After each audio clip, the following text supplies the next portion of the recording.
Welcome back to River City Live. Deborah Roberts is a world-renowned artist with ties to Jay-Z, Beyonce, and many more.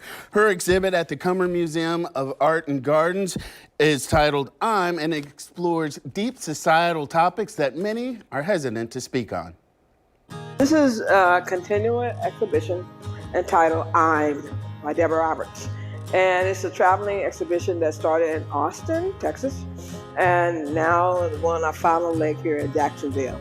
That is mixed media artist Deborah Roberts talking about her exhibit at the Cummer Museum of Art and Gardens. I'm landed there last month, making Jacksonville the only East Coast stop for this project.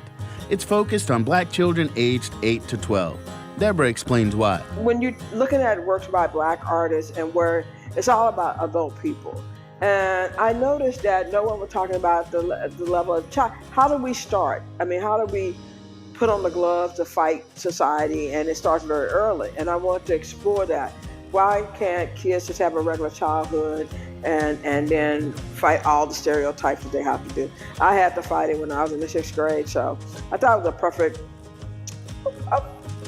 stepping off point to talk about these large political issues. That tracks, but she's about to go real deep. One of the things I wanted to do was talk about very heavy issues and using children to do it. People tend to not turn away from children in that sense.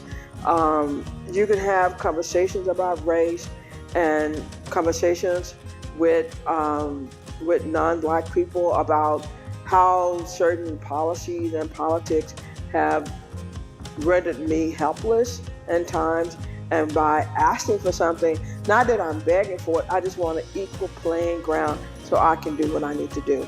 And children help you to do that. It's not threatening, they're beautiful, they're happy in a certain sense, and they're also just, you know, we all been there. We all been a child before, and we know that sometimes children are voiceless. And so sometimes it takes somebody to come and say, hey, that's not right.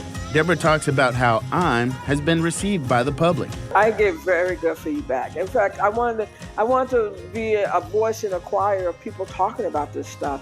I wanted my work to have a solo act. Everybody, you know, in the choir wants to have their own solo. So I wanted to add to that type of conversation. And it's been well received. I mean, we've been in certain publications and all around. So yeah, I think people understand what I'm trying to do.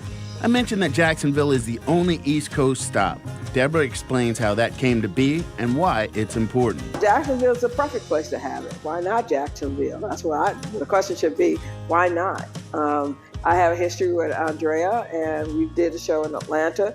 Before I knew that if she presented the show, it was going to be presented well.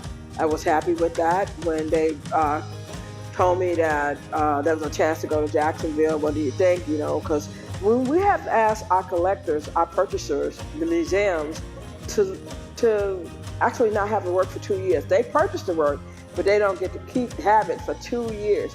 So adding another venue to it was necessary, I think, because we had not done any East Coast stops, and I thought it was very important. So I gave the green light, and here we are. I'm Rance Adams for River City Live. So Deborah Roberts' I'm exhibit is open to the view up until December 4th. This is its only stop on the East Coast, making a significant experience for Jacksonville and the community. You can find out more about the schedule and some of the other exhibitions they have at the Cummer at cummermuseum.org. Jana?